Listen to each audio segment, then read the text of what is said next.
Hello dear student, last video में हमने question number 7 तक अटैम्प्ट कर लिए थे। आज हमारा जो क्वेश्चन नंबर 8 है, क्वेश्चन नंबर 8 पे हम देखते हैं। क्वेश्चन नंबर 8 क्या कह रहा है? 2 point charges plus 2 microcoulomb and plus 8 microcoulomb ripple each other. उसने 2 पॉइंट चार्जेस दे रखे हैं, एक तो प्लस 2 माइक्रोकुलाम दिया हुआ है, एक प्लस 8 माइक्रोकुलाम दिया हुआ है, और वो क्या कह रहा है? रिपल कर रहे हैं each other with force of 16 Newton. Force कितना दिया है इनके बिटवीन? 16 न्यूटन। ठीक है, तो उनके बीच की डिस्टेंस हमें कुछ नहीं दी है। फिर इस पार्ट में क्या करा? If -4 microcoulomb charge is given to each charge what will be the force. सबसे पहले हम बात करते हैं उसने क्या किया है कि plus 2 microcoulomb and plus 8 microcoulomb 2 charges दिए हुए हैं, उनके बिटवीन फोर्स दिया हुआ है, कोई हमें उसके बिटवीन डिस्टेंस नहीं है। तो सबसे पहले हम क्या करते हैं, इनके बिटवीन डिस्टेंस निकाल लेते हैं।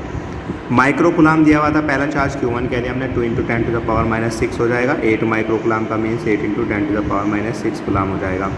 फोर्स की वैल्यू हम निकाल सकते हैं। F = होता है 1/4πε0। यहाँ पे मैंने डायरेक्ट वैल्यू रख दी है 9 × 10⁻9 Q1 Q2 अपॉन किसके? R²। F की वैल्यू हमें 16 दी है, हमने 16 रख दिया है। 9 × 10⁻9 एज इट इज़, और Q1 की वैल्यू पुट कर दिया, Q2 की वैल्यू पुट कर दिया है, अपॉन में R² एज इट इज़। 8 2 जा 16, 16 से हमारा 16 रिमूव हो चुका है। -6 -6 माइनस के 12 पावर और प्लस के 9, तो प्लस की हमारी पावर कितनी, माइनस की कितनी बची? 3। ये R² इधर गया और इधर बचा 9 × 10⁻³ यहाँ पे हमने R की वैल्यू निकाल ली है। हम इसको R² ही रहने देते हैं क्योंकि हम रूट नहीं निकाल सकते हैं 10⁻³ का, तो हमने इसको R² ही रहने दिया। ये कितनी वैल्यू आ गई? 9 × 10⁻³ अब वो क्या कह रहा है? वो कह रहा है if -4 microcoulomb charge is given to each charge. अगर कह रहा है कि हर एक चार्ज को कितना चार्ज दिया जाए? -4 माइक्रोकुलाम और चार्ज दिया जाए। अब हमें पता है कि हमारा Q कितना था? 2 माइक्रोकुलाम था। कितना और देना है उसको? -4, तो कितना रिमाइंड रहा? -2 माइक्रोकुलाम चार्ज रहा। Q2 हमारा कितना था? 8 माइक्रोकुलाम था, -4 और दिया तो कितना बचा? 4 माइक्रोकुलाम। तो क्या कह रहा है? F निकालना है, फोर्स फाइंड आउट करना है, फाइंड फोर्स। अब हमें पता है फोर्स का फॉर्मूला होता है 9 × 10⁻9 Q1 की वैल्यू कितनी है? 2 × 10⁻6 हो जाएगी, क्योंकि माइक्रोकुलाम है, कुलाम में चेंज कर लिया है। Q2 की वैल्यू पुट कर दी हमने, अपॉन में 9 × 10⁻³ R² की वैल्यू हमने यहाँ पे पुट कर दी है। ठीक है, अब सबसे मेन बात ये है कि जो हमारा ये हमने यहाँ माइनस क्यों नहीं लिया? क्योंकि फोर्स हमारी वेक्टर क्वांटिटी होती है, स्केलर क्वांटिटी नहीं होती है। चलो इसलिए हमने यहाँ पे पॉजिटिव ही रखा है। तो यहाँ पे हमने कैलकुलेशन की, 9 से 9 रिमूव हो गया, 2 4 जा 8, -3 ऊपर जाएगा, प्लस की 3 हो गए, 9 3 12 और -6 12 तो रिमूव हो चुकी है। तो F' की वैल्यू कितनी आई? 8 न्यूटन। इसके बाद इसने क्वेश्चन में एक चीज़ और गई है, if -2 microcoulomb charge is given to each charge. अगर हम कितना देते? -2 माइक्रो, तो Q1 कितना था हमारा? 2 था, -2 दिया तो कितना हो गया टोटल? 0। जब हमारा चार्ज 0 हो गया तो फोर्स हमारा कितना आएगा? 0, बिकॉज F का फॉर्मूला क्या होता है? 1/4πε0 Q1 Q2 अपॉन R²। जब चार्ज 0 तो फोर्स भी कितना होगा? 0 होगा। ठीक है, क्लियर है? यहाँ से हमने इस तरह से आंसर निकाल लिए हैं। अब हम इसके बाद देखते हैं क्वेश्चन नंबर 9। क्वेश्चन नंबर 9 में क्या कह रहा है? क्वेश्चन नंबर 9 इंपॉर्टेंट है। क्वेश्चन नंबर 9 में देखो क्या कह रहा है। ये कह रहा है क्वेश्चन नंबर 9 में 2 metallic sphere in air. 2 metallic sphere हैं और वे क्या में रखे हैं? एयर में रखे हुए हैं। एयर में रखे हुए हैं तो K की वैल्यू कितनी होगी हमारी? 1 हो गई है डाइलेक्ट्रिक कांस्टेंट की। ठीक है, तो 2 metallic sphere in air at 1 metre. 2 metallic sphere हैं और कितने डिस्टेंस पे रखे हुए हैं? 1 मीटर के डिस्टेंस पे रखे हुए हैं। एयर में तो K की वैल्यू कितनी हो गई? 1। फिर क्या कह रहा है? If each sphere has an excess of 10⁻6 electron. वो कह रहा है कि जो ईच स्पेयर है, ये स्पेयर है, इसमें भी कितने इलेक्ट्रॉन एक्सेस हैं? n⁻9 बराबर कितना? 10⁻6। और इस पर भी कितना? n बराबर कितना? 10⁻6 एक्सेस हैं। तो नेचर कैसी हो जाएगी हमारी? नेगेटिव हो जाएगी। चार्ज की नेचर जो कैसी होगी? नेगेटिव। क्योंकि जब भी charge number of electron excess होते हैं तो चार्ज कैसा होता है? नेगेटिव। अब यहाँ पे n की वैल्यू हमें पता है, ठीक है, तो हम Q निकाल सकते हैं, बिकॉज हमारे पास फॉर्मूला होता है Q = n। हमने यहाँ से Q निकाल लिया है, तो Q की वैल्यू आ गई हमारी 1.6 × 10⁻+6 माइनस के 19 तो माइनस के 13। अब दोनों पर इतने ही एक्सेस है तो Q1 की भी वैल्यू यही होगी, Q2 की भी वैल्यू यही होगी।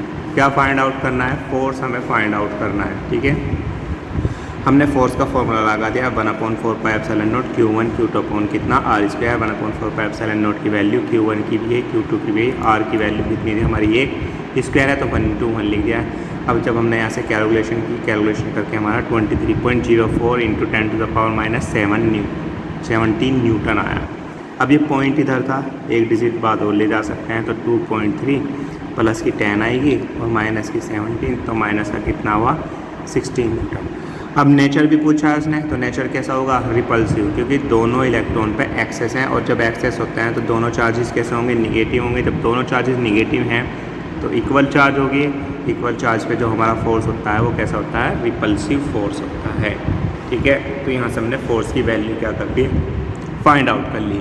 इसके बाद इसी क्वेश्चन में क्या कह रहा है देखते हैं, हम पढ़ते हैं इस क्वेश्चन में क्या कह रहा है।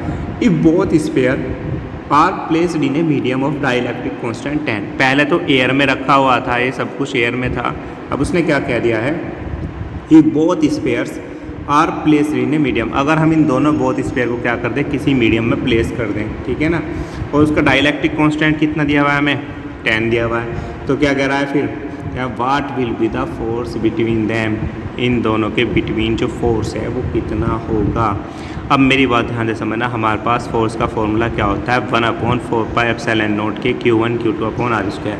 अभी हमने 1/4πε0 into Q1 Q2 R square की वैल्यू अभी निकाली थी। तो फोर्स की वैल्यू आई थी हमारी कितनी आई थी 2.3 इंटू 10⁻⁻16 न्यूटन। तो ये 1/4πε0 Q1 Q2 upon R square की जगह हमने क्या पुट कर दिया है 2.3 इंटू 10⁻⁻16 अपॉन में K की वैल्यू कितनी आई है 10, हमने यहाँ पे K की वैल्यू 10 रख दिया। आप चाहें तो अलग अलग वैल्यू रख के भी कैलकुलेशन कर सकते हैं, पर अभी हमने ऊपर जब इसकी कैलकुलेशन करी है तो हमें दोबारा कैलकुलेशन करने की कोई आवश्यकता नहीं है, कोई नीड नहीं है। तो सबसे पहले हमने अगर आप करना चाहें तो 1/4πε0 की वैल्यू रख दीजिए, K की वैल्यू पुट कर दी Q1 Q2 की। बट हमने यहाँ पे अभी क्या किया है इन सब की कैलकुलेशन की है, तो ये हमारा जो आंसर आया ये 10 टू पावर +1 था, ऊपर जाके -1, तो 10 टू द पावर माइनस के कितना है 16। तो जो है हमारी वैल्यू आई है ये आई है 2.3 into 10 to the power minus के 17 न्यूटन। इसके बाद हम क्वेश्चन नंबर 11 देखते हैं। क्वेश्चन नंबर 11 में क्या कह रहा है, इसमें क्या है कि 2 negatively charged dust particles separated by distance of 1 mm, 2 negatively charge हैं, ये भी निगेटिवली चार्ज है और ये भी निगेटिवली चार्ज है, दोनों पे चार्ज जो है वो हमारा कितना है नेगेटिव है। Separated of distance of 1 mm, इनके बीच जो बिटवीन की डिस्टेंस दी है वो डिस्टेंस कितनी दी है 1 mm दी है। 1 mm means 1 into 10 to the power minus के 3 मीटर। 1 mm में जो होते हैं 10 to the power minus 3 metre होते हैं, तो हमने यहाँ पर कन्वर्ट कर लिया है 10 to the power minus 3 metre. फिर क्या कह रहा है repel each other by a force of 4 into 10 to the power minus 5 newton. Repel each other by a force of 10, repel कर रहे हैं कितने फोर्स से 4 into 10 to the power minus 5 newton से रिपल कर रहे हैं। फिर क्या कह रहा है इसने क्या कहा है if charge on one is 4 times to the charge on another, if charge of one is 4 times of charge is another. If Q1 is equals to Q, then Q2 is equals to कितना होगा 4Q, because it say if charge on one is 4 times to the charge on another, जो charge है वो first का कितना है 4 times है। Find out क्या करना है then find out the number of electrons की वैल्यू क्या करनी है हमें फाइंड आउट करनी है, n की वैल्यू फाइंड आउट करनी है, ठीक है। और उसने हमें चार्ज ऑफ इलेक्ट्रॉन की वैल्यू दिया है 5/3 into 10 to the power minus के 19 कूलम उसने गिवन किया। सबसे पहले हम फोर्स की वैल्यू पता है r की, हम चार्ज निकाल सकते हैं। F इक्वल्स टू कितना होता है 1/4πε0 Q1 Q2 upon R square. F की वैल्यू हमने पुट कर दिया है 9 इंटू 10 टू द पावर 9, 1/4πε0 की वैल्यू Q1 की वैल्यू Q, Q2 की वैल्यू कितनी है 4/Q। R स्क्वायर की वैल्यू R की value 1/10 to the power minus 3 है, तो 1 R इंटू R कर दिया है हमने, इसको स्क्वायर था। अब हमने यहाँ पे कैलकुलेशन की है 4 से, जो हमारा 4 था वो 4 रिमूव हो चुका है, ठीक है। अब यहाँ पे देखते हैं 10 टू द पावर -3 -6 हो चुके हैं, -6 ऊपर गई तो माइनस के 9 प्लस के 9, तो 6 और 9 कितना हो गया 15। अब 9 into 10 to the power 15 cube square के मल्टीप्लाई में है, जिसको हमने किस में लेगा डिवाइड में, तो तो 9 इंटू 10 टू द पावर 15 को हम डिवाइड में ले गए हैं। ऊपर कितना बचा था हमारा 10 टू द पावर -5 था। अब 10 टू द पावर -5 को हम नीचे ले आए हैं तो 1/9 इंटू 10 टू द पावर 20 हो चुका है। हमने इसका रूट ले लिया है। अब रूट हम निकालते हैं, 1 का रूट हमारा 1 ही होता है। रूट 9 की वैल्यू कितनी है 3 और 10 की पावर 20 की वैल्यू कितनी हो जाएगी 10 की पावर 10, क्योंकि हाफ हो जाती है। जो चार्ज की वैल्यू आई क्यू की 1/3 इंटू 10 टू द पावर 15 आई है। और उसने जो चीज़ हमें गिवन है ई की वैल्यू उसने हमें गिवन कर रखी है। ई की वैल्यू है 5/3 into 10 to the power -19 coulomb.